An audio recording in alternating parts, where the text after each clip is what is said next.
Ya estamos terminando, ya tenemos para la última parte, la lección número 15.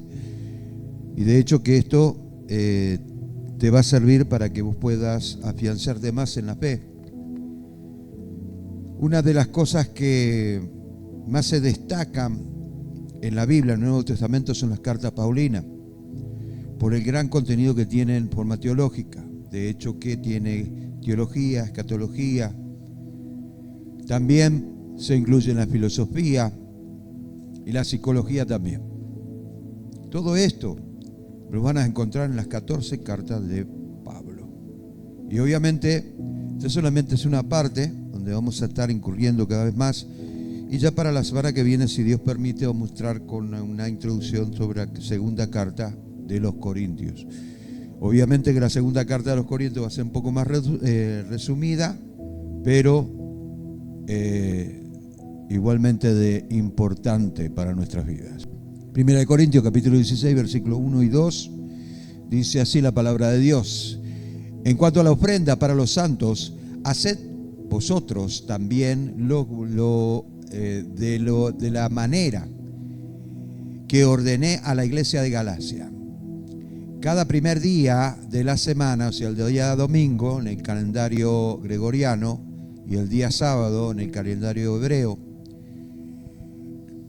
cada uno de vosotros ponga parte de algo según haya prosperado, guardándolo para que cuando yo llegue no se recoja entonces ofrenda. Amén. Gloria a Dios. Muy bien.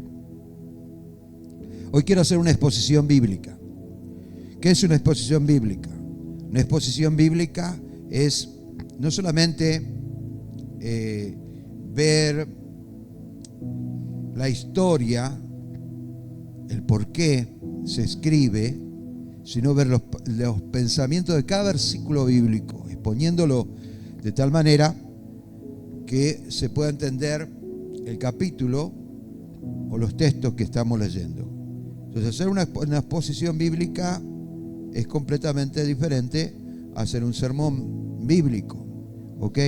En el versículo 2 dice: cada primer día de la semana, cada uno de vosotros ponga aparte algo según haya prosperado.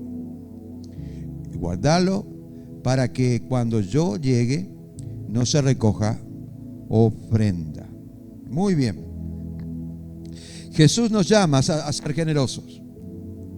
Si nosotros empezamos a escudriñar concienzudamente la Biblia, la palabra de Dios, una de las cosas, y no estoy hablando del Evangelio de la Prosperidad, no tiene nada que ver con lo que estoy diciendo, sino una de las cosas que tienen que motivar a extender el reino de Dios es la generosidad. Jesús nos llama a ser generosos, pero no generosos ocasionales.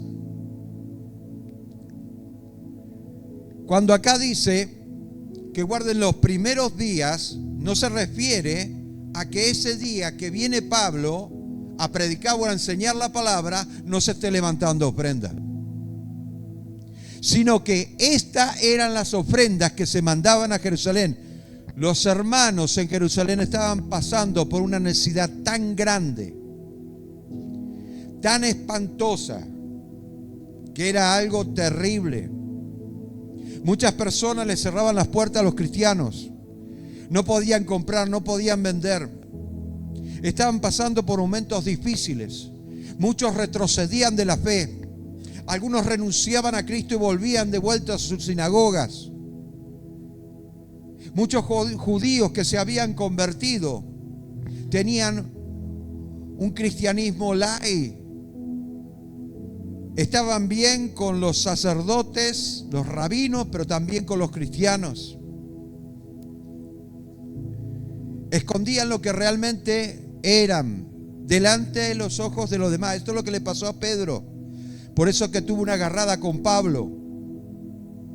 En el capítulo 2 de Gálatas podemos ver eso. Usted cuando te juntas con los judíos, sos judíos. y predicás y hablás de la ley, pero cuando vienen la gente que no es judía, te alejas de él. No se lo dijo directamente, pero le di a entender que era un hipócrita. Eso se lo dijo Pablo a Pedro. Escuche, qué tremendo que es. Porque nuestra vida cristiana tiene que tener una transparencia. No podemos hacer las cosas a nuestro antojo, porque si no, no existiría la Biblia. ¿Para qué la Biblia? ¿Qué sentido tiene cursar un estudio teológico si no lo vamos a poner en práctica? ¿Qué sentido tiene predicar el Evangelio? Jesucristo sana, salva, cuando en realidad ni siquiera lo conocen.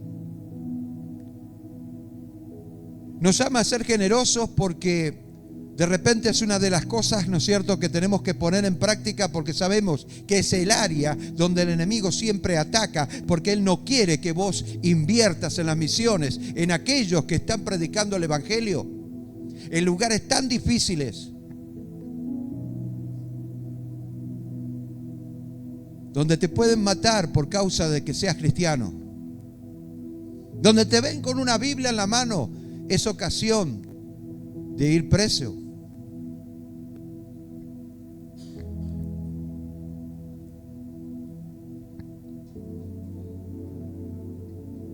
Entonces no podemos ser generosos ocasionales. O somos generosos o no. Y la generosidad es algo que se destaca en el cristiano. El cristiano nunca cierra las puertas, el cristiano nunca se queja. Ese es el verdadero cristiano. No, yo no voy a dar. No. Estoy saliendo a evangelizar y estoy gastando combustible. Voy a sacar parte de mi diezmo para invertirlo en el combustible. ¿Qué clase de fe es eso? ¿Qué clase de fe es esa? ¿Acaso la Biblia habla de eso? Cuando Ananías y Zafira se fueron a presentar delante de Pedro, sustrajeron del precio, dice, y era porque de repente le pareció mucho. ¿Cómo Satanás engaña los pensamientos de las personas llevándola fuera de la voluntad de Dios y haciendo su propia voluntad, porque bien le parece que es correcto cuando en realidad no lo es? Bien le parece que es justo cuando no es justo, es injusto. Porque muchos, cuando están acá comiendo algo, un asadito, en lugares, en esos lugares no se comen asado. Apenas si podés comer un pan cocido.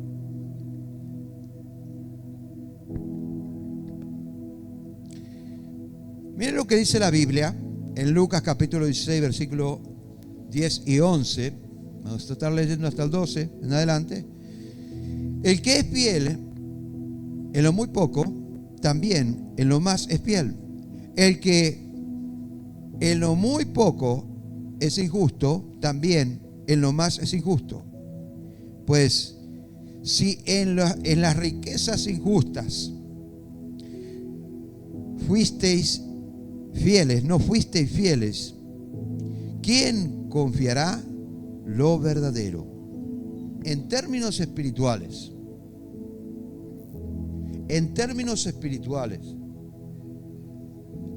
acá hay algo en el versículo 11. Si mucho se pretende de que Dios haga, y muchos quieren estar, ¿no es cierto?, amoldado no a la situación, sino a la comodidad. Pero es el que da, Él es el que bendice, Él es el que promete, Él es el que hace, es el que mantuvo al pueblo de Israel en el desierto.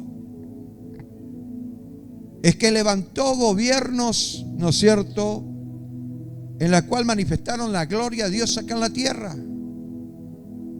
Él es el que mandó a su Hijo para que cumpliera un plan determinado y para que se predique el año agradable del Señor, la gracia.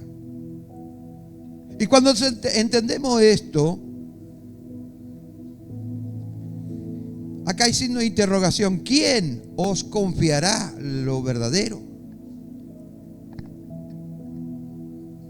¿En quién estás esperando? Si en lo poco fuiste fiel, bueno, el Señor te va a poner donde tú te mereces. Si en lo mucho no fuiste fiel, bueno, lo que vas a recibir es eso. Y cuando hablamos de la siembra y la cosecha, es algo que Dios ya estableció y que se debe tomar con mucha fe y con mucho amor. Amor a lo que estás haciendo para Dios. Entonces, cuando nuestro evangelio está motivado por el amor, empezamos a ser generosos. No importando la circunstancia, sino viendo la necesidad. No pensando que si yo le doy a mí me va a faltar. Porque yo sé en quién he confiado. Esa es la realidad del cristianismo. Una realidad que muy pocos viven. Una realidad que muy pocos viven. Mire, es difícil vivir por fe. Porque tenés que negarte todos los días vos mismo. Porque tenés que aprender a ser generoso en todas las situaciones. Y no estoy hablando nada más que de plata, no estoy hablando de eso nada más, sino de tiempo, de dedicación, de esfuerzo, de negación. De eso también está hablando Pablo, claro que sí. El tema es que muchas veces queremos llevarlo al punto de vista literal nada más y no abarcar lo que verdaderamente contiene la Escritura. Hacemos caso omiso cuando realmente el mensaje tiene una forma determinada en la cual aquellos que se interesan por querer saber, la pueden saber. Pero aquellos que no, solamente agarran la parte que le conviene.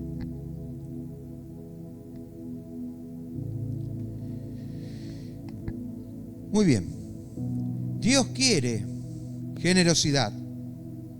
Generosidad habitual, constante. Y lo puedo demostrar bíblicamente, en todo sentido. Porque la iglesia se sostuvo durante 20 siglos.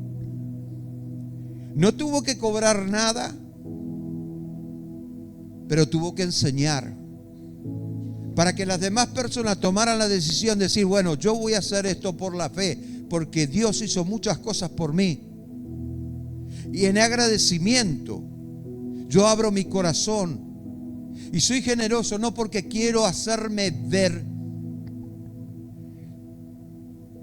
Y soy generoso no porque en ocasiones nomás, sino porque yo sé que el evangelio se tiene que extender. El reino de Dios se tiene que extender.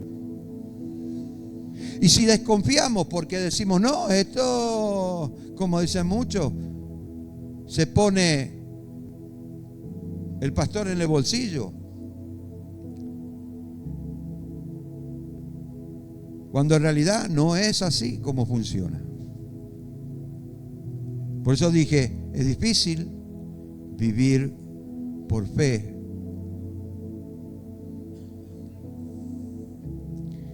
Porque el que vive por fe es más generoso todavía.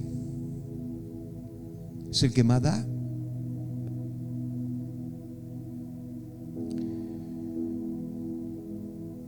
Nadie me quería creer cuando en la pandemia fue el Señor el que me sostuvo. Y todavía sigue siendo el Señor el que me sostiene. No tengo lujo, como Salomón dijo, no me des riqueza, ni me des pobreza. Dame lo suficiente. Y él sabía por qué. Entonces tiene que haber generosidad habitual.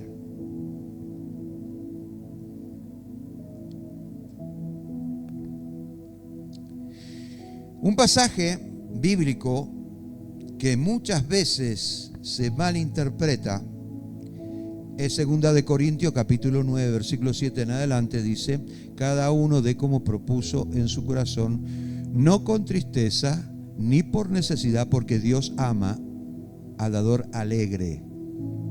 Y poderoso es Dios. Si usted lo agarra literalmente, no es una gran cosa, pero empecemos a profundizar en este pasaje. Y poderoso es Dios para hacer que abunde en vosotros toda gracia, a fin de que, teniendo siempre en todas las cosas todo lo suficiente, abundéis para toda buena obra. Bien. Esta es la administración de la iglesia. Acá podemos ver que Pablo, y yo digo que malinterpretan esto, le está hablando a la iglesia de los Corintios precisamente para dar ofrenda a las iglesias necesitadas en Jerusalén. Y muchos se oponían. Será que diezmo de allá, que ofrenda de acá, y ahora nos piden esto. Nunca falta un güey corneta que empiece a decir cosas para hacer decaer en la fe a los demás. Nunca falta aquellos que quieren exponer sus propias ideas lejos de la voluntad de Dios, y mucho menos y mucho más de la Escritura. Entonces, cuando llega a ese punto, a los oídos de Pablo dice: pero no den con tristeza, no se quejen, no den con amargura, porque las influencias son muchas y quizás te quiten el ánimo de querer ser generoso. Y por ahí el enemigo viene y te dice: no, pero esto es mal usado, porque no se gasta en lo que, en las cosas que se ven, pero quizás estén invirtiendo en algo más importante, en la de sostener a un hermano. Yo le dije a un hermano: quisiera que algún día esta iglesia vea la necesidad de esta propia iglesia, y cuando hay un hermano con una necesidad, todos podamos apoyarle. Un hermano sin trabajo, que tiene que mantener a un hogar. Un hermano que necesita porque, bueno, se tiene que operar y no le alcanza el dinero. Lo mismo sucedió con el corazón generoso de Pablo, motivando a la iglesia de Galacia: hagan esto, porque cuando pase por ahí me voy a llevar lo que recaudaron. Y lo hicieron. Pero también le dijo a la iglesia de Corintios. En la iglesia de Corintios hubieron quejas ya, porque no le gustó. A la carne no le gusta que le toques el bolsillo. Porque cuando le tocas el bolsillo, yo doy con generosidad. Porque Dios ama, a mí no me obliga a nadie, Dios ama al dador alegre. Entonces lo hacen en la iglesia. No, esa no es la ofrenda que habla Pablo. Esa no es la ofrenda que habla Pablo. Esta es otra ofrenda, la que se levanta aparte para sostener otra iglesia. ¿Entendió? Entonces, cuando leas este pasaje bíblico para levantar la ofrenda, tenga conciencia de que esto no es así.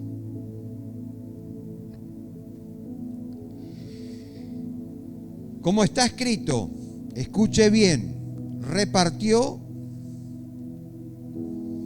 como está escrito, repartió y dio a los pobres. Su justicia permanece para siempre. Ese es el fin. El propósito principal es la de sostener. Cuando vemos que de repente muchos se están desanimando porque no tienen. ¿Qué te pasa, hermano? ¿Qué es lo que necesitas? Vení, apóyate en mí.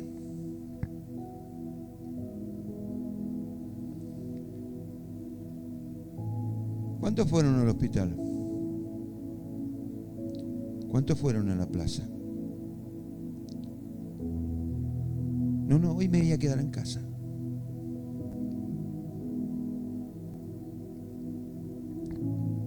Tomen en cuenta. Nos explica de qué manera debemos dar para ayuda a la iglesia en Jerusalén, a cualquier iglesia. Si hoy en día me pide a mí, vienen misioneros de parte del Señor, yo los voy a recibir con mucho agrado y voy a tratar de apoyar, porque sé que tenemos que ganar almas para Cristo, mientras que el enemigo le está tocando los bolsillos a muchas personas. La iglesia de Jesucristo no se anima a ser generosa.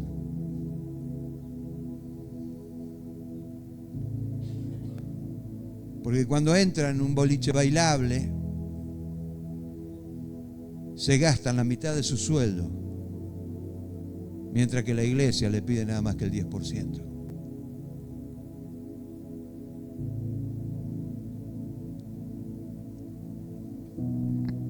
Muy bien.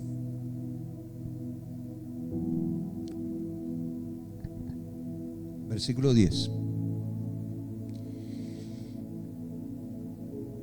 Y el que da semilla al que siembra. ¿Quién es el que da semilla al que siembra? Es el Señor, ¿verdad? El que da semilla al que siembra y pan al que come, proveerá y multiplicará la sementera, vuestra sementera, el lugar donde pone la semilla, sementera.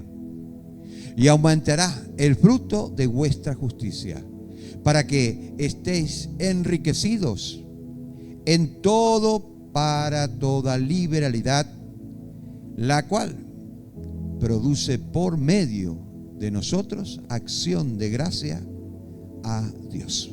Escuche. ¿Para qué dar semillas a alguien que no siembra? Si yo tuviera un paquete de semilla, no se la voy a dar a un mecánico. ¿Sí o no? Porque ¿qué va a hacer el mecánico? ¿La va a meter dentro del motor? No tiene sentido, ¿verdad? Le tengo que dar semilla al que siembra.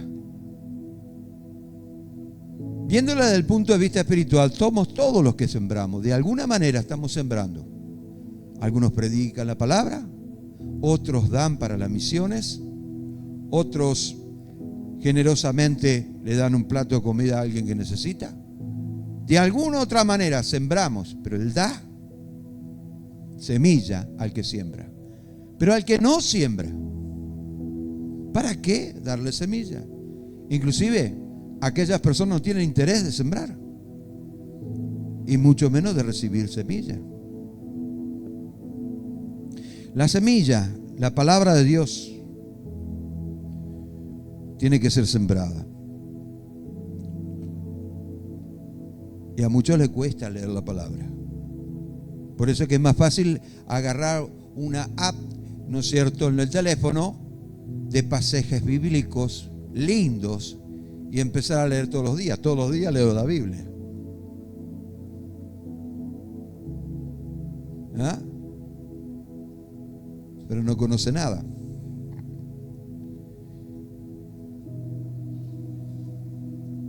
¿para qué va a dar semilla a aquel que no siembra?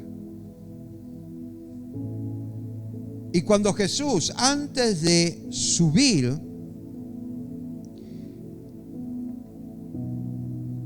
se despidió de sus discípulos y en forma imperativa dice: id y predicad el evangelio. A ustedes nomás le digo, a los otros no. Habían casi 600 personas alrededor de él.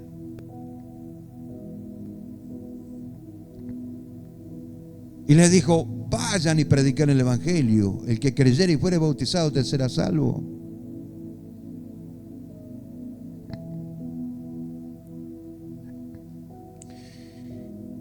Entonces la idea principal es que seamos responsables con Dios. Él es el que da semilla al que siembra, pan al que come. No le da pan al que no come. No, Señor, estoy haciendo régimen. Estoy muy gordito, no quiero pan. O sea, le da pan a aquel que tiene interés de comer de la palabra de Dios.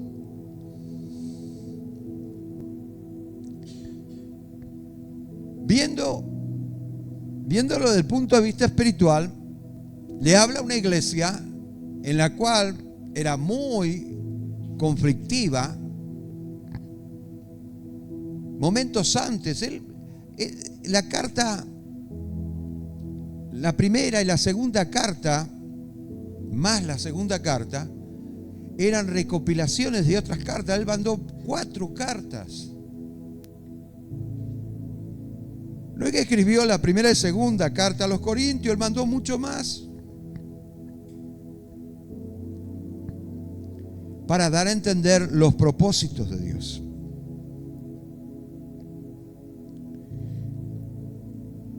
Vayamos a 1 Corintios capítulo 16, versículo 7. Vamos a exponer este versículo bíblico. Porque no quiero veros ahora de paso, pues espero estar con vosotros algún tiempo, si el Señor lo permite. Y acá me quedo con la frase: si el Señor lo permite. Si el Señor lo permite.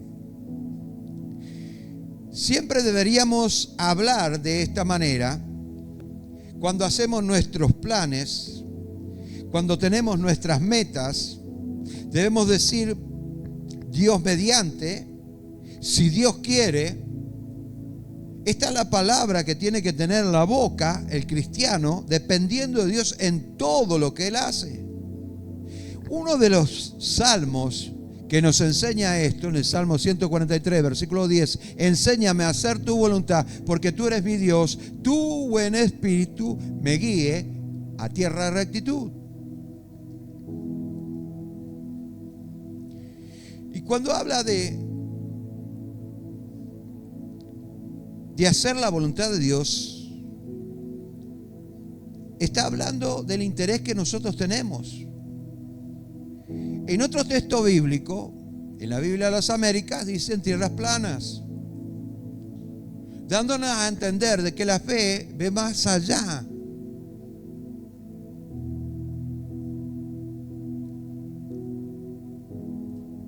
Porque tiene una visión eterna. Que no hay nada que pueda obstruir la visión. No hay monte ni montaña que puedan obstruir esa visión. Cuando uno depende de Dios, uno se anticipa inclusive a las circunstancias. Cuando uno depende de Dios en su voluntad, buscando su voluntad, es Dios el que le está advirtiendo muchas veces las cosas que puedan acontecer.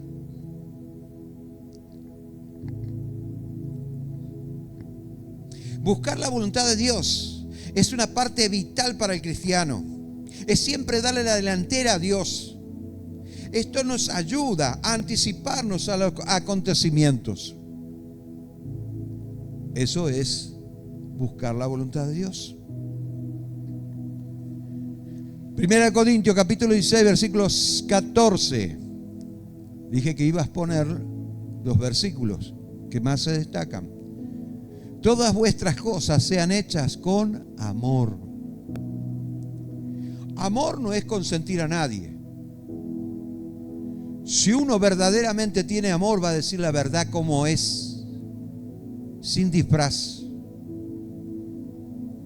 Se va a preocupar por querer vivir de la manera que Él habla.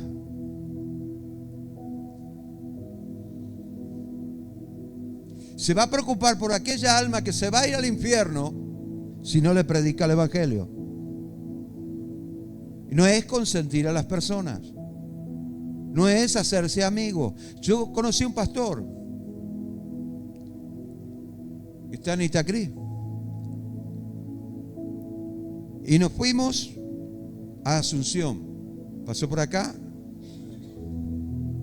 Y en Cacupé todo el mundo le conocía. Todo el mundo. Todo el mundo.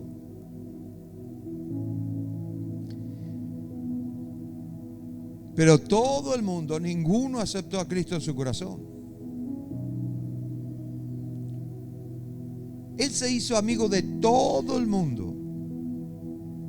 A la final, yo le pregunté, bueno, ¿y qué sacas de todo esto? Porque si yo voy a predicar el Evangelio, no es precisamente para ser amigos, sino para hacer conocer la verdad.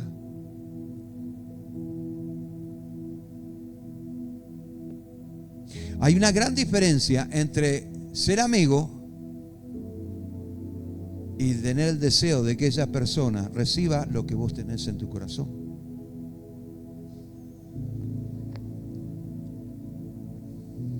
Entonces él se calló, no dijo nada, porque si yo estoy haciendo misiones, obviamente lo que menos voy a pretender es hacerme amigo. ¿Para qué? Eso no quiere decir que yo sea reacio a la amistad, no. Eso quiere decir de que yo tengo una misión y en esa misión se centra mi vida. Amén. Entonces todas las cosas que haga, hazlo con amor. Y muchas veces se interpreta mal.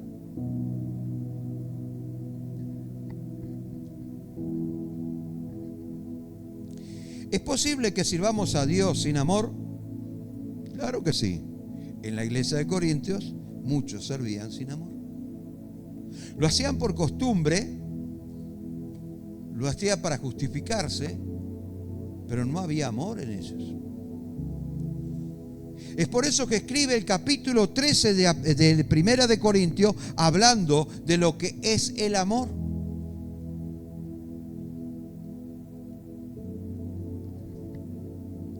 Es muy importante que todos los que hemos conocido a Cristo estemos motivados por ese amor. Pero no el amor que nosotros conocemos, sino el amor viendo la necesidad espiritual de las personas.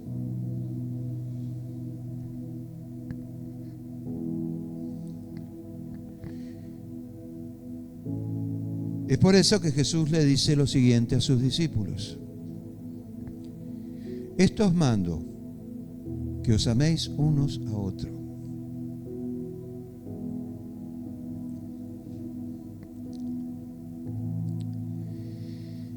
Sea la motivación principal y el resultado de cada aspecto de la vida cristiana, el amor. Pero un amor bien dirigido, un amor centrado en la palabra, un amor que exprese lo que Jesucristo quiso expresar. Doy mi vida en rescate de muchos. Doy mi vida para que muchos me conozcan y vea que hay una oportunidad de vida eterna. Y no lo hago para tener más adherentes o más adeptos a una iglesia, sino porque quiero que cada alma sea salva y pueda entender los propósitos de Dios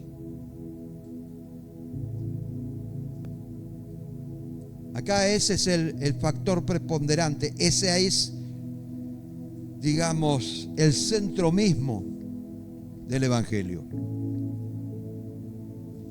La motivación correcta.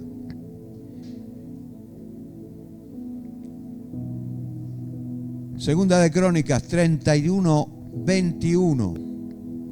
En todo cuanto emprendió en el servicio de la casa de Dios, de acuerdo a la ley y los mandamientos, buscó a su Dios y lo hizo de todo corazón y fue prosperado. Acá está hablando el rey Ezequías, de la motivación que tuvo el rey Ezequías, de la reforma que tuvo el rey Ezequías, pero que también es válida para hoy en día este principio. Buscó a su Dios y lo hizo de todo su corazón y fue prosperado. Dios no va a prosperar a nadie sin que esa persona pueda sembrar la semilla. Dios no te va a dar semilla si vos no te encargás de sembrarla. Esta es la motivación correcta. Dios prospera a la persona no para que esté cómoda, sino para que le sirva a Dios.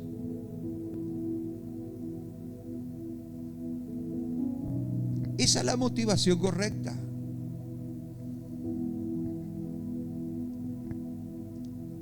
Entonces buscó a Dios y lo hizo de todo corazón y fue prosperado. Acá no había interés de ninguna especie.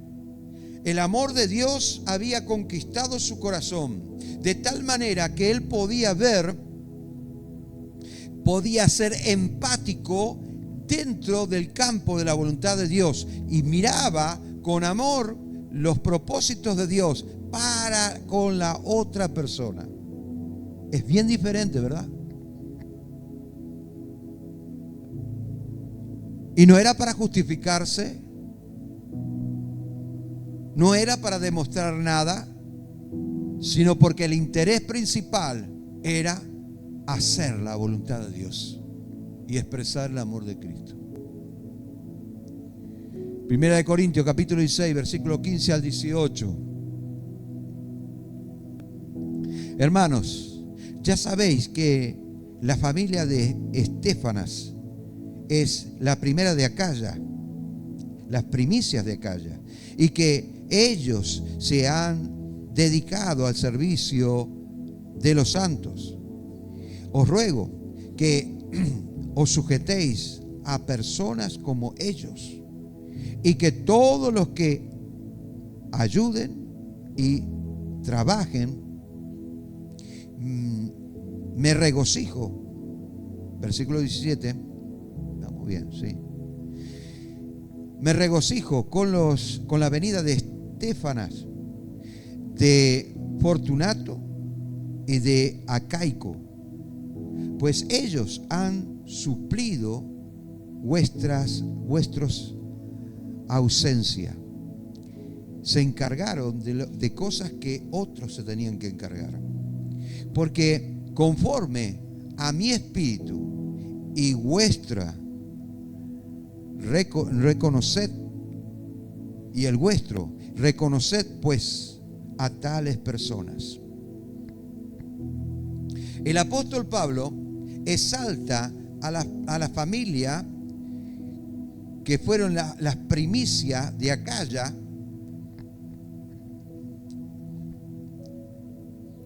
Era una provincia romana. El centro de esa provincia era precisamente Corintios. Por su dedicación, su servicio, pidiéndole que la iglesia de Corintios se sujeten a ellos,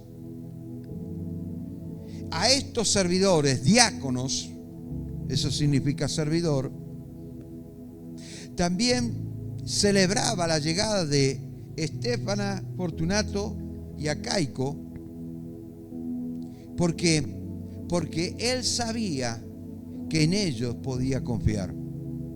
Y no hay nada mejor que estar en un mismo espíritu, en un mismo sentir. Porque empezás a crecer en la fe, desarrollando los propósitos de Dios. Dios no nos hizo para que cada uno haga lo que bien le parezca. Por naturaleza, nosotros somos seres gregarios que necesitamos la compañía de otro. Por ende, cuando nos unimos para buscar la presencia de Dios, Él se hace notar. Y cuando uno está en el Espíritu, dice, si dos de vosotros se pusieren de acuerdo en cualquier cosa que le pide, allá no le pone límite, o será hecho. Todo lo que pida, todo lo que haga, o será hecho.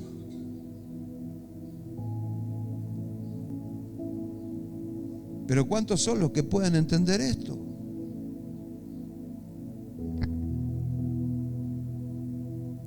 Exhorta a los corintios a reconocer, a valorar a tales personas por su servicio y ejemplo a Dios y al pueblo.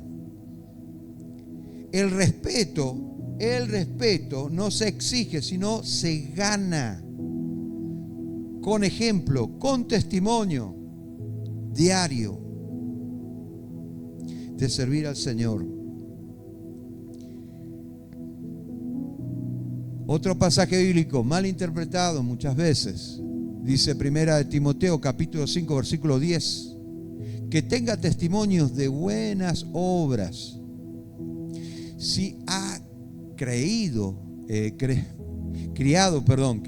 hijos, si ha practicado la hospitalidad, si ha lavado los pies de los santos, si ha socorrido a los afligidos, si ha practicado toda buena obra.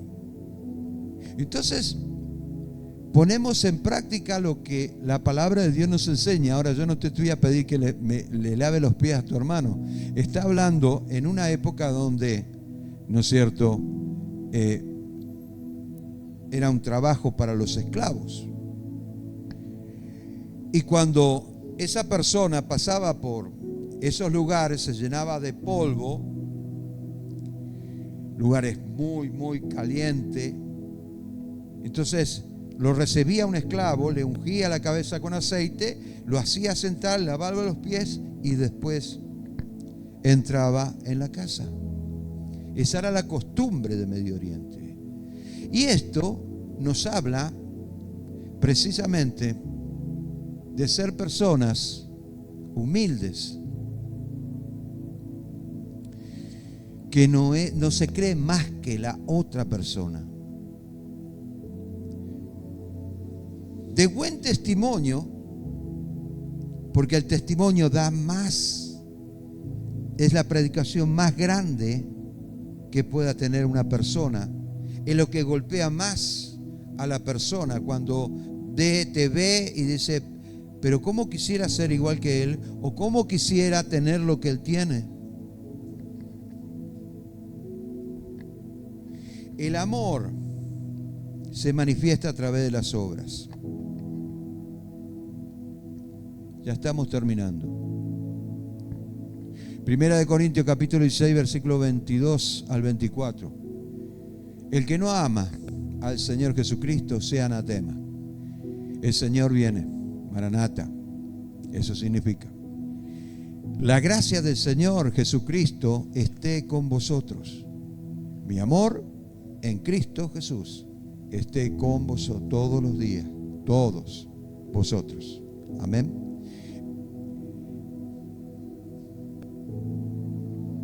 La palabra aramea, maranata, significa el Señor viene.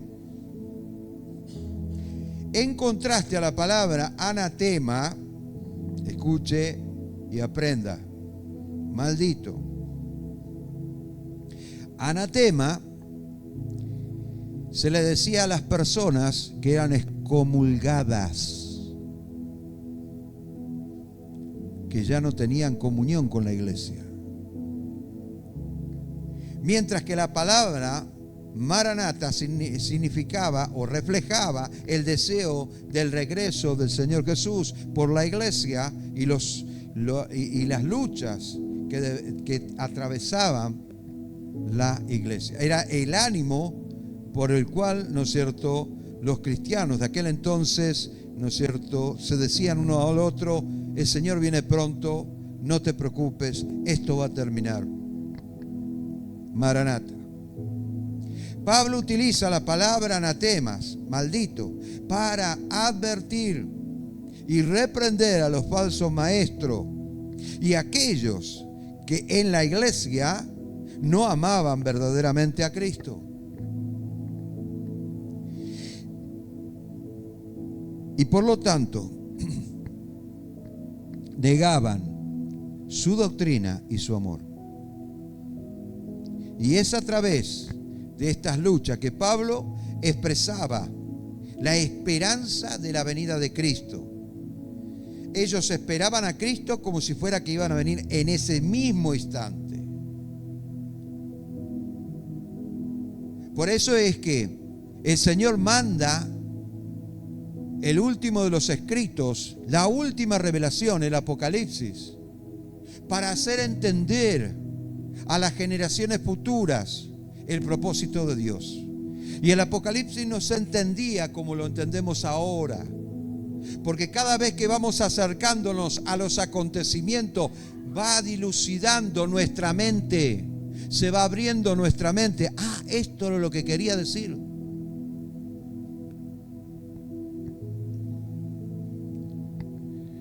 Él juzgará a los vivos y a los muertos. Segunda de Corintios 5:10 dice: porque es necesario que todos nosotros compadezcamos ante el tribunal de Cristo, para que cada uno reciba según lo que haya hecho mientras estaba en el cuerpo, sea bueno o sea malo. ¿Nos vamos a presentar delante de Dios? Sí. Y cuando te presentes delante de Dios, va a decir: no, este queda en la canasta, este le echo afuera. Este va a quedar para la próxima resurrección. Este va a quedar para la gloria eterna. Este pasaje afirma la importancia de la obra hecha en el cuerpo como evidencia de la fe y la obediencia. ¿Es importante lo que vos hacer? Claro que sí. ¿Te justifica para salvarte? Por supuesto que no.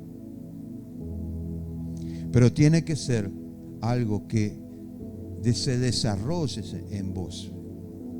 El querer, ¿no es cierto?, agradar a Dios en todo lo que haces, en todo lo que emprendes, que vayas desarrollando aquel mandato que se tiene que hacer piel en tu vida, que es amar al prójimo.